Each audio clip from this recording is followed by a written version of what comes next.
Hey, namaste, I'm Kay, this is Ecstatic Self. So, one of the things that I've thought about and worked on a lot in my own life is how do I be kinder to myself? How do I do things that will help me soften as a human being?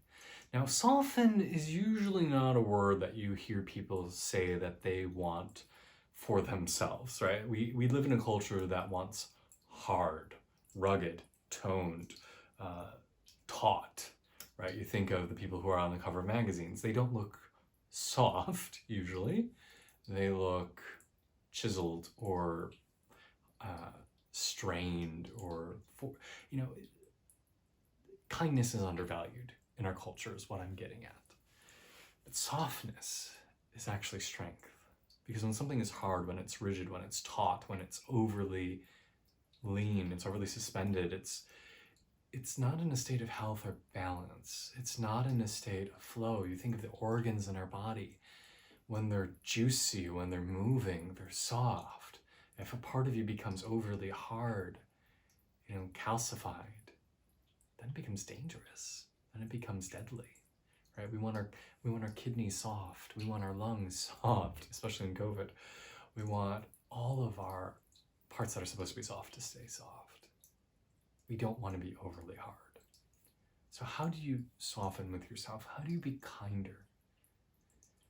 The first thing that comes up for me is the idea of forgiveness. Forgiving yourself. Forgive yourself for all the things you didn't do. Forgive yourself for all the things you did do and probably should not have. Remind yourself that you are human, that you're a living creature, and you are going to make mistakes. You're going to be imperfect. You're going to mess up and could have done better and should have learned and yada, yada, yada. But forgive yourself. It's okay. Living is messy. It's a messy endeavor. So forgive yourself for the experience of that. So that's number one.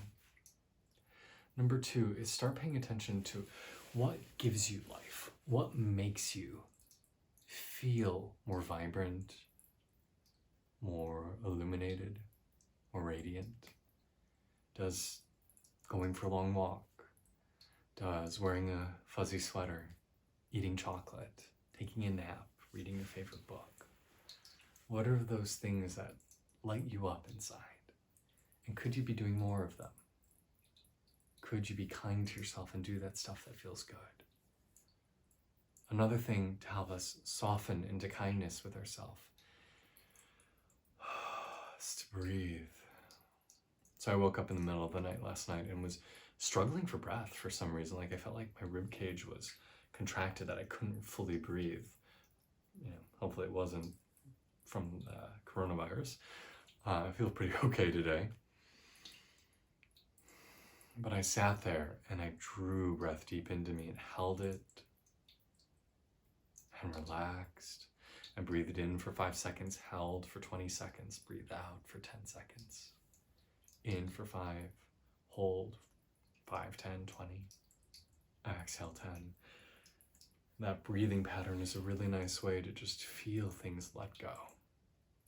So when I know I'm doing something good for myself that's helping me soften inside and relax, is I do, it's really weird to admit, but this is what happens, is I start gurgling. It's almost like these burps happen, but it's like I release gas from somewhere in my torso, from my belly, from my shoulders, my ribs. I will feel something release, and then it will go, like you can audibly hear it across the room. It goes, does anyone else have this happen? Does anyone else gurgle when they relax? It can happen when I meditate. It can happen when I do yoga. It can happen when I get a massage, when I'm taking a bath. Any moments where I'm feeling myself soften and relax, I hear that. And it can be many, it can be just one, but I've kind of learned to pair coming into myself and relaxing in myself with that noise. So what are your telltale signs of relaxing, being kinder, being more gentle, being softer? Another thing we need to do to be kinder is also just be careful of our active and subconscious language. So in yesterday's video, I talked about using kind words to yourself, being kind in our language that goes on in our head. But that language has been happening for years and years and years, and so it's already vibrating in the subconscious.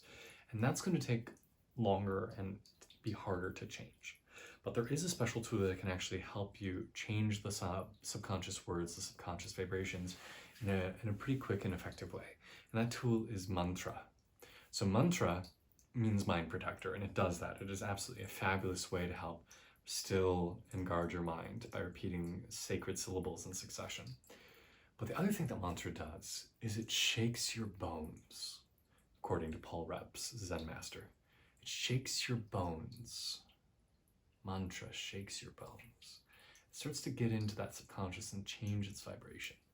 So a really nice way to be kind to yourself is repeat a mantra, ideally one that has been given to you by someone living, rather than out of a book. And we recommend heard mantras, usually in Sanskrit or Tibetan or another sacred language, because they have a special resonance, more so than just simply repeating something in English or your own native language. So a wonderful mantra that I love to use and I'm happy to share is Om Namah Shivaya. I taught it a little bit more in depth in a video from just last week, a couple days ago. So you can go watch that one if you need it. But the mantra Om Namah Shivaya means I bow with respect to my inner self, the self of all. The self of all.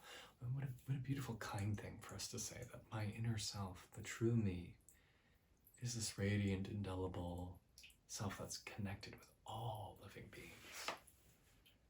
And so as you go around your day and just repeat Om Namah Shivaya, Om Namah Shivaya, Om Namah Shivaya, Om Namah Shivaya, Om Namah Shivaya, it feels kind.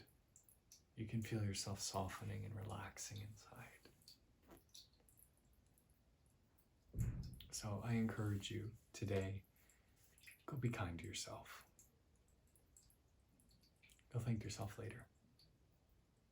MK, this is Ecstatic Self. Check out my book on Amazon, Journey to the Ecstatic Self, available for pre-order now in hardcover and ebook. It will be available in paperback and audiobook in November when it's released, and you can buy it anywhere that fine books are sold. Thank you for your time. It's a pleasure to be here with you. Please share this with someone if you think they might enjoy it. Have a great day. Namaste.